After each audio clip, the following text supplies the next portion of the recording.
তার মানে পৃথিবীর সবচেয়ে কঠিন কাজ, পৃথিবীর সবচেয়ে কঠিন কাজ বলা হয় কথায় কাজ, কথায় মাপ, কথায় বিশ্বমাপ। কথা দিয়ে বিশ্ব জাত শেখানো যায়, কথায় দিয়ে ক্ষমতাচ্যুত হওয়া যায়। আমাদের 20 বছরের ফ্যাসিজমের প্রধান যিনি ছিলেন, এক কথায় তার ক্ষমতাচ্যুত হয়েছে। আপনারা জানেন তো সে কথাটি কি বলতো? রাজাকারের বাচ্চা। একটি কথায় সে ক্ষমতাচ্যুত হয়েছে, একটি কথার কারণে। আমি রিসেন্টলি ইন্দোনেশিয়াতে গিয়েছিলাম। তো ইন্দোনেশিয়াকে আমি স্কুবা ডাইভিং করবো। স্কুবা ডাইভিং এর জন্য প্রস্তুতি নিয়েছি, নামলাম। সমুদ্রে নামার পরে বিশ্বাস করুন, একটু নামার পরে আমার গলা শুকিয়ে আমি ঝাঁপ দিয়ে উঠে গেলাম। তারপর আমি জিজ্ঞেস করলাম তাদেরকে, আমার কেন যেন মানে গলা পানির পিপাসা লেগেছে। তখন পরে বুঝতে পারলাম যে ভয় পেলে যে মানুষের পানির পিপাসা লাগে এবং গলা শুকিয়ে যায়, সেম কাজটা আমার জন্য হয়েছে। আমি যখন প্রথম স্টেজে যেদিন দাঁড়িয়েছিলাম, আমার গলাটা শুকিয়ে গিয়েছে। আপনারা উপমহাদেশের সেরা গামা পালোয়ানের নাম শুনেছেন। গামা পালোয়ানকে একবার আল্লামা ইকবাল তাকে স্টেজে দাঁড় করিয়ে দিলেন যে এখন কথা বলবেন আমাদের উপমহাদেশের সেরা কুস্তিগির গামা পালোয়ান। গামা পালোয়ান স্টেজে দাঁড়িয়ে, উপমহাদেশের কেউ কখনো গামা পালোয়ান যখন কুস্তি করতো কখনো তার শরীর থেকে ঘাম দেখেনি। সেদিন সে ডায়াসে দাঁড়িয়ে তার ঘাম মাথা থেকে পা পর্যন্ত পড়ছিল। তিনি 3 মিনিট দাঁড়িয়েছিলেন স্টেজে, শুধু 3টি কথা বলেছেন। কুস্তি স্বাস্থ্যের জন্য ভালো, সকাল বিকাল আপনারা কুস্তি করবেন, সকাল বিকাল কুস্তিতে খাবেন, কুস্তিতে ঘুমাবেন, আর কুস্তি ইটস গুড ফর হেলথ বলে শেষ করে নেমে গেলেন। তিনি আল্লামা ইকবালকে বললেন, আমি এত জায়গায় কুস্তিগিরি করেছি, কোনোদিন আমার শরীর থেকে একটু ঘাম বের হয়নি। আজকে আপনি আমাকে স্টেজে দাঁড় করিয়ে দিলেন এমন এক কঠিন কাজের মধ্যে, যেটা 3 মিনিটের মধ্যে আমার জীবনে যা বের হয়নি তার চেয়ে বেশি ঘাম বের হয়েছে আমার মাত্র 3 মিনিটের মাথায়। তার মানে পৃথিবীর সবচেয়ে কঠিন কাজ, পৃথিবীর সবচেয়ে কঠিন কাজ বলা হয় কথায় কাজ, কথায় মাপ, কথায় বিশ্বমাপ। কথা দিয়ে বিশ্ব জাত শেখানো যায়, কথায় দিয়ে ক্ষমতাচ্যুত হওয়া যায়। আমাদের 20 বছরের ফ্যাসিজমের প্রধান যিনি ছিলেন, এক কথায় তার ক্ষমতাচ্যুত হয়েছে। আপনারা জানেন তো সে কথাটি কি বলতো? রাজাকারের বাচ্চা। একটি কথায় সে ক্ষমতাচ্যুত হয়েছে, একটি কথার কারণে। এই জন্য কথা বলবেন, সাবধানে বলবেন। কতগুলো ক্যামেরা এখানে আছে, সাবধানে বলতে হবে। একবার একটা রাজা তার সন্ন্যাসীকে ডাকলেন, সন্ন্যাসী তুমি আমার জগৎ সম্বন্ধে তুমি একটা ধারণা দাও, ভবিষ্যৎবাণী করো, আর আমার সম্বন্ধে ভবিষ্যৎবাণী করো। সন্ন্যাসী তাকে বললেন, রাজা সাহেব আপনার সাম্রাজ্য এত দূর পর্যন্ত বিস্তৃত হবে, তবে আপনার সামনে আপনার পরিবারের সকল সদস্য মারা যাবে। রাজা তো খেপে গেল, আমার সামনে আমার পরিবারের সকলে মারা যাবে। রাজা তাকে বন্দি করে, একে বন্দি কর, কি কথা বলেছে, কি ভবিষ্যৎবাণী করেছে। পরে আরেকজন সন্ন্যাসীকে ডাকা হলো।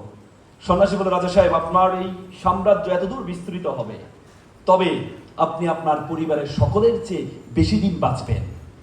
রাজা তো ব্যাপক খুশি, কি বলে আমি বেশি দিন বাঁচবো। রাজা পরে তাকে পুরস্কৃত করলেন।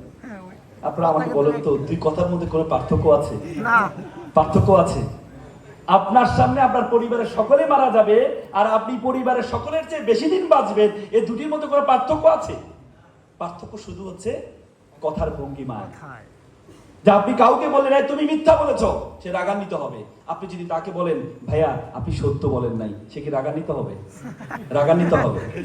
এই জন্য কথায় কাজ, কথায় মাপ, কথায় বিশ্বজাত। কথার কথা শুধু আমরা বলি না, ভালো কথার বিষয়ে এমফাসাইজ করেছেন যিনি আমাদেরকে সৃষ্টি করেছেন আল্লাহ তাআলা।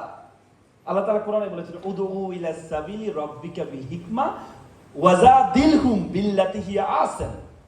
আল্লাহ বলেছে ওয়াজাদিলহুম, তোমরা কথা বলো, তোমরা বিতর্ক করো। আল্লাহ এখানে আদেশসূচক শব্দ ব্যবহার করেছেন, ইম্পারেটিভ সেন্টেন্স ব্যবহার করেছেন, বিল্লাতি হিয়া আহসান, অতি উত্তম পন্থায়। এখানে আল্লাহ আরবি গ্রামারে যাকে বলে তাফজিল ব্যবহার করেছেন এবং সুপারলেটিভ ডিগ্রি ব্যবহার করেছেন, অতি উত্তম পন্থায়। তোমরা অতি উত্তম পন্থায় কথা বলো। আল্লাহ রাসূল তো আরো চমৎকার কথা বলেছেন। আল্লাহ রাসূল বলেছেন, ইন্না মিনাল বায়ানি লা সিহরান। কিন্তু কথা আছে যে কথা জাদু আছে। জাদু যেমন মানুষকে বশ করে ফেলে, মানুষকে নিজের আয়ত্তের মধ্যে নিয়ে আসে, মানুষকে যেভাবে বলে সেভাবে করার জন্য বলে। সেম মানুষ যখন কথা বলে তখন মানুষ তাকে জাদুর মতো বশ করে ফেলে। বলে ইসরায়েলের উপর নবী আসছেন মুসা আলাইহিস সালাম। মুসা আলাইহিস সালামের কথা বেশি আল্লাহ তাআলা শুনেছেন। মুসা আলাইহিস সালাম একটা দোয়া সবসময় পড়তেন, রাব্বি শাহলি সাদরি ওয়া ইয়াসসির লি আমরি ওয়াহলুল উকদাতাম মিন লিসানি। হে আল্লাহ, তুমি আমার জিহ্বাকে সাবলীল করে দাও। কারণ ওনার জিহ্বাটা একটু জড়তা ছিল, তিনি নবী, তিনি দাওয়াত দিবেন কিভাবে মানুষকে। তখন তিনি বলছেন, ওয়া কি হারুন, আমার ভাই হারুনকে তুমি আমার সঙ্গী বানিয়ে দাও। কারণ হারুন আলাইহিস সালাম তখন নবী ছিলেন না, কিন্তু চমৎকার কথা বলতে পারতেন, চমৎকার বাচনভঙ্গি তার ছিল। তখন তিনি দোয়া করলেন, আমার ভাই হারুনকে আপনি আমার সহপাঠী বানিয়ে দাও। আল্লাহ তাআলা মুসা আলাইহিস সালাম সে দোয়াটি কবুল করেছেন এবং তাকে নবী বানিয়ে দিলেন। তার মানে কথা বলা emphasis শুধু not only in our religion, each and every religion are emphasizing the public speaking. অতশূন্য হকিল Kamru পরোহিত কপতগিনী নির্বিষ্টাহ দলপাগ পিঙ্গ কদলি কুঞ্জ প্রমোদ বানরা। শ্রী বলে শ্রী, চমৎকার কথা বলার কথা বলেছেন, চমৎকার কথা বলার কথা বলেছেন। এজন্য আপনারা এখানে যারা আছেন, আমি এখানে যারা কথা বলেছেন, আমি চমৎকৃত হয়েছি, কিন্তু আরো ভালো লাগতো। আল্লাহ রাসূল একটা চমৎকার হাদিস বলেছে। আল্লাহ রাসূল বলেছে, খাইরুল কালামে কাল্লা ওয়াদাল্লাহ। আল্লাহ রাসূল বলেছে, উত্তম কথা হচ্ছে সবচেয়ে কম কথা। আজকে এখানে যারা স্পিকার ছিলেন, পৃথিবীতে সবচেয়ে কঠিন কাজ হচ্ছে কম কথা বলা। পৃথিবীতে সবচেয়ে কঠিন কাজ হচ্ছে কম কথা বলা। যদি আপনি কম কথা বলতে পারতেন, আমার কাছে মনে হতো, যদিও এটা আমার ইসলাম ধর্মে অ্যালাউ করে না, একজন ফিলোসোফার রেস্কি তিনি একটা চমৎকার কথা বলেছেন। তিনি বলেছেন, শর্ট কথা ভালো লাগে, কারণ শর্ট পোশাক যেমন মানুষকে আকর্ষিত করে, তেমনি শর্ট কথাও মানুষকে আকর্ষিত করে। যদি আই ডোন্ট বিলিভ ইট, কিন্তু তিনি চমৎকারভাবে উদাহরণ দিয়েছেন। এই জন্য কথাটা যদি কম হতো, যারা এখানে দাঁড়িয়েছেন তারা যদি বলে যে আকলে মন্দা ইশারা মাসন আর ব্যাকল মন্দা নাঠুসা বাসন। আকল বানারে ইশারা দিলে হয়। এখানে যারা আছে সবাই আকল বানা, এদের ইশারা দিলেই এরা বুঝতে পারবে যে আপনি কি পাবলিক স্পিকার, আপনি নাকি পাবলিক স্পিকার না। এজন্য আপনারা যারা আছেন, আপনারা যারা ইনিশিয়াল কথা বলছেন, আপনাদেরকে বলবো, পৃথিবীতে যত দক্ষতা আছে, পৃথিবীর সকল দক্ষতার মধ্যে মোস্ট ফাইন্যান্সড ইম্পর্টেন্ট দক্ষতা হচ্ছে পাবলিক স্পিকিং। আপনি যদি ভালো কথা বলতে পারেন, আপনি যে পেশায় যাবেন you will be top one, আপনি প্রথম হবেন। যে পেশায় যাবেন, আপনি একটা দোকানদার, আপনার মুদি দোকান সবচেয়ে বেশি চলবে। একটা মুদি দোকানের একটা লোক আছে খারুজ, কেউ গেলে একজনকে মালামাল দিচ্ছে, আরেকজন এসে যদি বলে আমাকে একটু মালামাল দেন, উনি বলে ভাই দেখতে পাচ্ছেন একজনকে দিচ্ছি, এমন করেন কেন আপনারা? এখানে আসলে এমন করেন কেন? এই লোকটাকে আর যাবে তার কাছে? কিন্তু আপনি যদি গিয়ে তাকে বলেন যে ভাই একটু বসেন ভাই, আমি জানি আপনার কষ্ট হচ্ছে, আমি বলি শেষ করি, আপনি একটু বসবেন, আপনি এখানে আসবেন, ফ্যানের নিচে বসবেন। আপনার যদি তারাও থাকে, তারপরেও আপনি বাধ্য হবেন 5 মিনিট বসে থাকতে। এই জন্য আপনি যখন ভালো কথা বলতে পারবেন, ব্যবসায়ী হবেন, আপনি সেরা হবেন, শিক্ষক হবেন, আপনি সেরা হবেন। আপনার প্রত্যেকের সাথে আমি কয়েকটি পরামর্শ দিয়ে কথা শেষ করব। পাবলিক স্পিকিং জন্য সবচেয়ে গুরুত্বপূর্ণ হচ্ছে কনফিডেন্স, আত্মবিশ্বাস। সবচেয়ে গুরুত্বপূর্ণ হচ্ছে আত্মবিশ্বাস, মানে নিজের উপর চরম বিশ্বাস থাকতে হবে। আপনি যখন এখানে দাঁড়াবেন, আপনি যেখানে দাঁড়িয়ে যদি চিন্তা করেন, দেখেন আমরা প্রত্যেকে ঝগড়া পাই। বললো না আমরা বোনরা মাত্র একজন আসছে, কিন্তু বোনরা হচ্ছে বলে যে ঝগড়া কাজের অঙ্গ, একসুতে গাথা, ঝগড়া না হলে সকল কাজ বৃথা, আমরা বলি না? কিন্তু বোনরা যখন এই বোনদেরকে ঝগড়া করে, সেম তাকে যদি বলি আপনি যে ঝগড়াটুকু করেছেন, এই ঝগড়াটুকু স্টেজে এসে করেন তো, তখন তিনি পারেন না পারার কারণ কি জানেন? কারণ তিনি যখন ঝগড়া করছিলেন, তখন তিনি যার সাথে ঝগড়া করছিলেন ওনার মাথার মধ্যে সেট হয়ে আছে আমি ওনার চেয়ে বেশি জানি। কিন্তু এখানে যখন দাঁড়ায় তখন চিন্তা করে, ইস আমি বাংলা বলছি, বাংলা একজন শিক্ষক আছে, তিনি যদি আমার ভুল ধরে, রাকিব ভাই আছে, রাকিব ভাই যদি আমার ভুল ধরে। এখানে দাঁড়িয়ে যদি চিন্তা করে, ইস আমি ইংরেজিতে কথা বলছি, এখানে আহমেদ স্যার আছে, উনি যদি আমার ভুল ধরে। আপনি এখানে দাঁড়িয়ে যদি আপনি আরবি কথা বলার সময় আপনি ভাবেন এখানে রিপন ভাই আছে, উনি যদি আমার ভুল ধরে, বিশ্বাস করেন আপনি এখানে কথা বলতে পারবেন না। এখানে এজন্য আপনি যখন স্টেজে দাঁড়াবেন, তখন আপনাকে মনে করতে হবে এখানে যারা আছে সব গরু আর আমি হচ্ছে গুরু, তাহলে আপনি দাঁড়িয়ে কথা বলতে পারবেন না। আপনাকে মনে করতে হবে এখানে যারা আছে সব ছাগল আর আমি হচ্ছে রাম ছাগল, সবচেয়ে বড় ছাগল, তাহলে আপনি এখানে দাঁড়িয়ে কথা বলতে পারবেন। এজন্য প্রথম যেটি লাগবে সেটি হচ্ছে কি? আত্মবিশ্বাস। দ্বিতীয় হচ্ছে আপনার যেটি লাগবে logical, have to be logical information. You have to gather the information. তথ্যবিহীন আপনি এখানে দাঁড়িয়ে কথা বলতে পারবেন না। আপনি যখন পাবলিক স্পিকার হবেন আপনি তখন ঢালাও ভাবে তথ্য দিলে হবে না। আপনাকে যদি বলে ঢাকা শহরের মূল সমস্যা কি, আপনি যদি ঢাকা শহরের মূল সমস্যা জ্যামের মূল কারণ কি, আপনি এখানে দাঁড়িয়ে যদি বলেন জ্যামের মূল কারণ হচ্ছে যত্র পার্কিং, তাহলে হবে না। আপনি এখানে দাঁড়িয়ে বলতে হবে, ইনফরমেশন দিতে হবে যে আপনি জানেন একটা শহরের আদর্শ শহর হওয়ার জন্য রাস্তা প্রয়োজন হচ্ছে 25%, কিন্তু আমাদের শহরে তার আয়তনে মাত্র 7% রাস্তা আছে। যতক্ষণ পর্যন্ত 25% না হবে ততক্ষণ পর্যন্ত ঢাকা শহরের জ্যাম যাবে না। এটি হচ্ছে পাবলিক স্পিকার। আপনাকে তথ্য দিতে হবে। আপনাকে বলতে Jack of trade master of নান। আপনি কোনো কিছুর মাস্টার হবেন না, কিন্তু প্রত্যেকটা বিষয় আপনাকে জানতে হবে।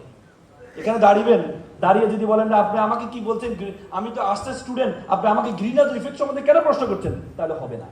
পাবলিক স্পিকার আপনাকে সব জানতে সংশয় হইতে হবে, আপনাকে তথ্য। তৃতীয় যেটি লাগবে logical, have to be logical. আপনাকে লজিক্যাল হইতে হবে, যুক্তিবাদী, যুক্তিবোধের শুদ্ধতম প্রকাশ থাকতে হবে আপনাকে। একবার একটা ইসলামী স্কলারকে প্রশ্ন করা হয়েছিল, আচ্ছা আপনারা বলেন তো ইসলাম, আপনারা তো বলেন যে ইসলাম ধর্ম একটা ইউনিভার্সাল রিলিজিয়ন। ইসলাম ধর্ম যদি ইউনিভার্সাল রিলিজিয়ন হয় তাহলে আপনারা মক্কা শহরে হিন্দুদেরকে ঢুকতে দেন না কেন? Is it a violation of universality? তিনি বলছেন আচ্ছা ঠিক আছে, আচ্ছা আপনি কোন দেশের নাগরিক? বলেন আমি বাংলাদেশের নাগরিক। আচ্ছা আপনি বাংলাদেশের নাগরিক হিসেবে আপনি বাংলাদেশের সব জায়গায় যেতে পারেন? না আমি তো যেতে পারি। বলছে ক্যান্টনমেন্টে যেতে পারেন? না ক্যান্টনমেন্ট যেতে পারি না। বলছে কেন যেতে পারেন না? তারা ঢুকতে দেয় না। তাহলে আপনি তাদের বিরুদ্ধে মামলা করেন, you can suit against him, যে আপনাকে কেন ঢুকতে দেয় না? কারণ you are citizen of Bangladesh, you have right to enter and exit every place of Bangladesh. তাহলে আপনি কেন ঢুকতে দেন? তারা আপনাকে ঢুকতে দিচ্ছে না। তখন বলছে না এটা করা যাবে না। তখন তিনি বললেন ক্যান্টনমেন্টে তারাই ঢুকতে পারবে তারা দেশের জন্য জীবন দিতে পারবে। মুসলমানদের জন্য এটি ক্যান্টনমেন্ট হচ্ছে মক্কা শহর, মক্কা শহরে তারাই ঢুকতে পারবে যারা ইসলামের জন্য জীবন দিতে পারবে। প্রিন্সিপাল অফ লজিক, এটা ইথিক্স অফ লজিক। একটা নাস্তিক প্রশ্ন করেছে, আচ্ছা আপনার আপনি আমাকে দুটি প্রশ্ন উত্তর দিতে পারলে আমি আপনার ইসলাম মেনে নিব। আমি যেটা দেখি না সেটা বিশ্বাস করি না, আমাকে দেখাইতে হবে, তাহলে আমি বিশ্বাস করবো, আল্লাহকে বিশ্বাস করবো। দ্বিতীয় হচ্ছে আপনারা বলেন শয়তান আগুনের তৈরি, তো শয়তানকে নাকি জাহান্নামে আগুনে জ্বালাবেন, তো আগুনের তৈরি শয়তানকে আগুনে জ্বালালে তো সে তো শক্তিশালী হবে, তাকে কেন আপনারা আবার আগুনে জ্বালাবেন?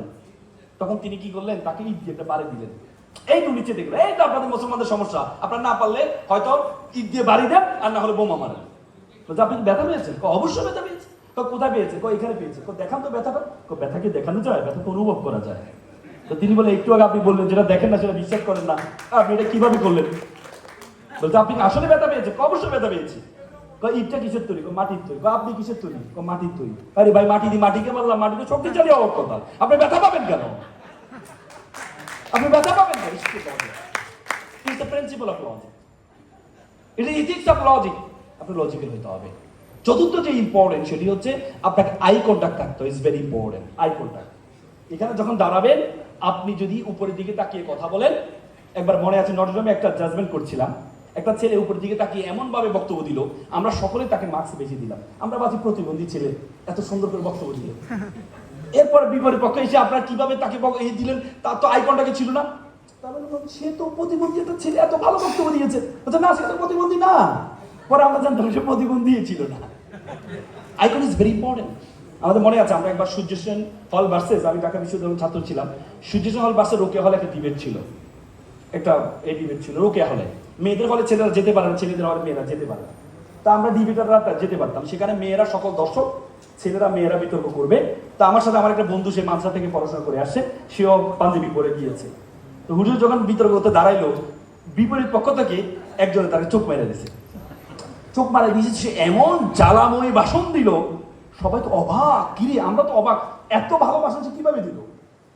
একটু পরে ওই মেয়েটা যখন বিতর্ক করতে দাঁড়াইলো, আমার বন্ধু তার চোখ মেরে দিচ্ছে। চোখ মাইরা সে টেবিল নিয়ে মাথায় এভাবে তাক করে আসছে। আমরা বন্ধু কি হয়েছে? কুতিবা আলাইকুল কেসাস, মানে আল্লাহ বলছে কি প্রতিশোধকে ফরজ করেছে। আমি ঘটনা ঘটাই দিচ্ছি। কি হয়েছে? সে আমার চোখ মারছে, আমি মেরে দিচ্ছি। এ মেয়ে আর কথা বলতে, মেয়ে দাঁড়ায় শুধু 5 মিনিট 3 মিনিট শুধু মুখ নাড়াচ্ছে, কোনো কথাই আসে না। তার কথা হচ্ছে যে আমি বোরকা পরি না, একটা ছেলেকে আমি চোখ মারতেই পারি, কিন্তু একটা হুজুরকে আমি আমাকে চোখ মারবো, একটা হুজুরকে আমি আমাকে চোখ মারবো। ওটার কারণে আমরা জয়লাভ করছিলাম।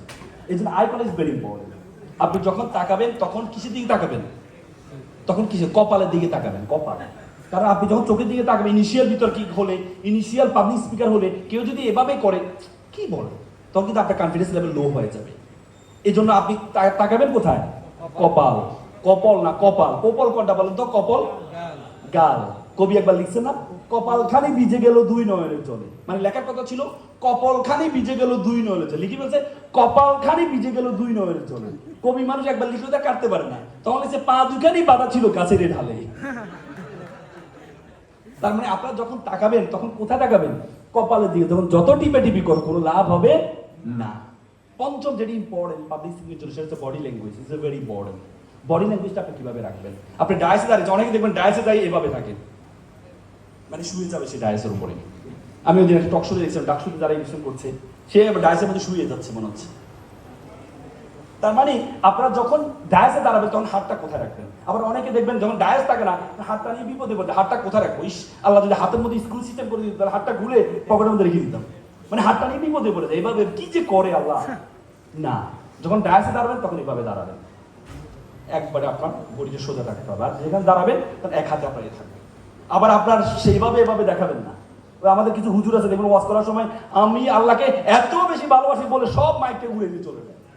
এটাকে বডি ল্যাঙ্গুয়েজ মানে। বডি ল্যাঙ্গুয়েজটা হচ্ছে আপনার শব্দ চয়ন হবে আপনার অবস্থার আলোকে। কারণ আমরা যখন পড়ি, আমরা যখন করি, তখন দন্ত শুনেছি তখন ব হয়, এটাকে শ্বাসাঘাত করতে হয়। যেমন আমরা স্বপ্ন দেখেছি, আমরা স্বাধীন জাতি। আপনি যদি আমার মাথার উপর একটা বজ্র পড়েছে, আপনাকে বজ্র দেখাইতে হবে না, আপনি যদি বজ্র পড়েছে তাহলে দেখাইতে হবে। এই জন্য আপনাকে কথার ভঙ্গিমাটা থাকতে হবে। সেটা সর্বশেষ গুরুত্বপূর্ণ, যেটি হচ্ছে ভোকাল, কণ্ঠস্বর। কোনটা কোন ঢঙ্গে বলেছে, ভেরি ইম্পর্টেন্ট। কোনটা কোন ঢঙ্গে। আপনি সবসময় দেখবেন, বিটিভি দেখেছেন তো না? বিটিভি দেখেছেন? বিটিভিতে দেখবেন যে যখন যখন আনন্দের খবর, আপনারা জানেন কিছুক্ষণ আগে বাংলাদেশ নেদারল্যান্ডকে 10 উইকেটে হারিয়ে জয়লাভ করেছে। আমরা খুবই আনন্দিত, মনে হচ্ছে যেন তার কান্না করছি, মনে হচ্ছে নেদারল্যান্ড তার বাপ হেরে গেছে। আবার দেখবেন আনন্দের খবর, শোকের খবর সব একই স্টাইলে। আবার দেখবেন কিছু রেডিও আছে, ডিজুইস মার্কেট রেডিও, হ্যাঁ কিছুক্ষণ আগে আপনারা জানেন আমাদের মাননীয় প্রধান উপদেষ্টা মারা গেছে, আমরা খুবই শোকাহত, হায় আল্লাহ কি বলো।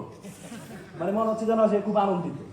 না, যেটা যে ঢঙ্গের সেটাকে সে ঢঙ্গে বলতে হবে।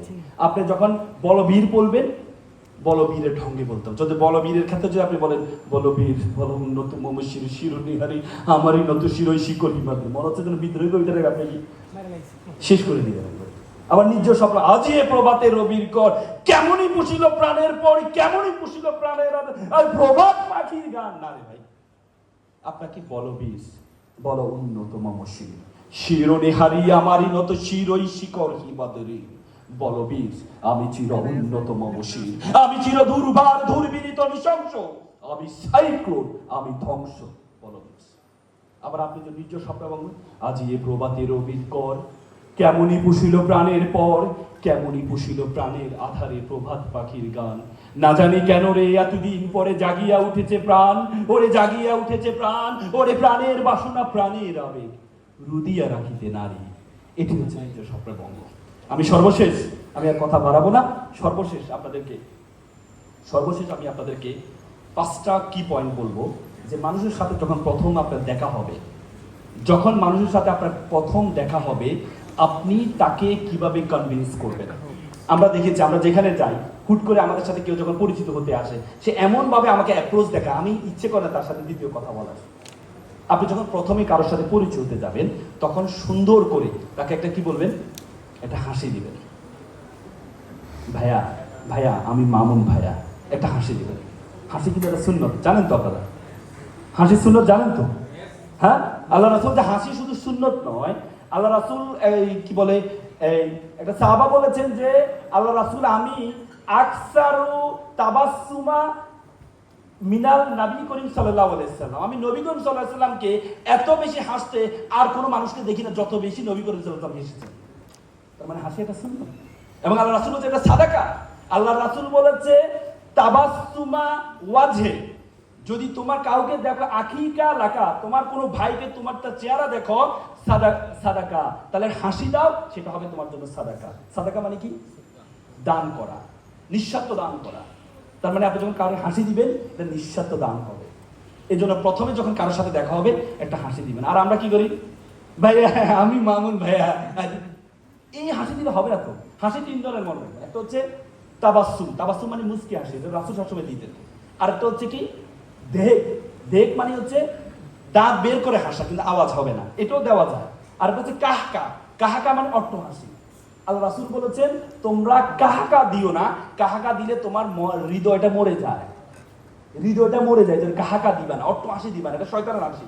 এই হাসি কখনো দিবা না, আওয়াজ করে যে হাসিটা এটা কখনো দিবা না। তার মানে আপনি যখন প্রথমে কারোর সাথে দেখা হবে, প্রথমে তাকে একটা হাসি দিবেন, ভাইয়া আমি মামুন ভাইয়া, ভালো আছেন ভাইয়া, প্রথম। দ্বিতীয় যেটি করবেন সেটি হচ্ছে আমরা সবসময় কি মানুষের নেগেটিভ অ্যাপ্রোচ দেখাই। প্রথমে ভাইয়া আপনার কাছে একটু কালো কালো লাগছে, তাহলে উনি কি আপনার সাথে কথা বলার আগ্রহ থাকবে। ভাইয়া আজকে পোশাকটা আপনাকে ভালো লাগছে, আপনি ছবিটা অনেক সুন্দর, বাস্তবে আসলে এবার বললে সে কি আপনার সাথে আর কথা বলবে। আপনি বলতে ভাইয়া ছবি কি, বাস্তবে আপনি অনেক সুন্দর ভাইয়া। যদিও আমাদের শরীয়ত বলেছে যে সামনে প্রশংসা না করতে, একটু প্রশংসা তো করতেই হবে। এটাকে প্রশংসা না বলতে আপনি কমপ্লিমেন্ট করতে পারেন, যে আপনি তাকে বলতে ভাইয়া আপনি কিন্তু আজকে আপনাকে অনেক সুন্দর লাগছে, বাস্তবে কিন্তু আপনি অনেক সুন্দর, ভাই ছবি থেকে বাস্তবে আপনি অনেক সুন্দর। এটি যখন বলবেন তখন সে আপনার প্রতি একটা আগ্রহ তৈরি হবে, আগ্রহ। তৃতীয় যেটি করতে যাবেন সেটি হচ্ছে ওনার ব্যাপারে আপনি একটু তথ্য নিবেন। আপনি যখন শান্ত ভাইয়ের সাথে দেখা করতে গেলেন, আপনি শান্ত শান্ত শান্ত ভাই, শান্ত ভাই, শান্ত ভাই, বাংলাদেশের তো আসলে রাজনীতির অবস্থা খুবই বাজে অবস্থা, এই দিয়ে হবে না, আসলে এভাবে হবে না, এভাবে দেশ চলতে পারে না। অথচ শান্ত ভাই রাজনীতির ব্যাপারে কোনো আগ্রহ নেই, কিন্তু আপনি তাকে রাজনীতির বিষয় বললেন, হবে এটা। কিন্তু আপনি যদি আবার শান্ত ভাই, শান্ত ভাই এখন বর্তমানে বাংলাদেশের পিপিএস কিন্তু অনেক ভালো কাজ করছে, বা ওনার যে ইভেন্ট আছে, ইভেন্ট নিয়ে আপনি তাকে পছন্দ করলেন, তখন সে খুশি হবে, না সে আমার বিষয়ে জানে, আপনি তার সম্বন্ধে জানবেন। পঞ্চমত যেটি করবেন, ফিজিটিং করা যাবে না কথা বলার সময়। ফিজিটিং কেমন, আমরা একটা মুদ্রা দোষ আছে, আমরা এই যেমন কথা বলার সময় চুলকাই, আবার পিঠে চুলকাই, হ্যাঁ, আবার ভাইয়া ভাইয়া না, এই ফিজিটিং করা যাবে না। এই জিনিসগুলো যদি আপনি অ্যাভয়েড করতে পারেন, এই জিনিসগুলো যদি আপনি অ্যাভয়েড করতে পারেন, তাহলে আপনি সফল হবেন। আমি আপনাদেরকে বলবো যে পাবলিক স্পিকিং, এপিজে আবুল কালামের একটা কথা বলে শেষ করব। তিনি বলেছেন প্রজাপতির পিছনে ঘুরো না, ফুলের চাষ করো, প্রজাপতি তোমার পিছনে ঘুরবে। তো সুতরাং ফুলের চাষ হচ্ছে পাবলিক স্পিকিং, এটি যদি আপনি করতে পারবেন, মনে রাখবেন সকল কিছু আপনার পিছনে ঘুরবে। সকলে ভালো থাকবেন, সুস্থ থাকবেন। আসসালামু আলাইকুম।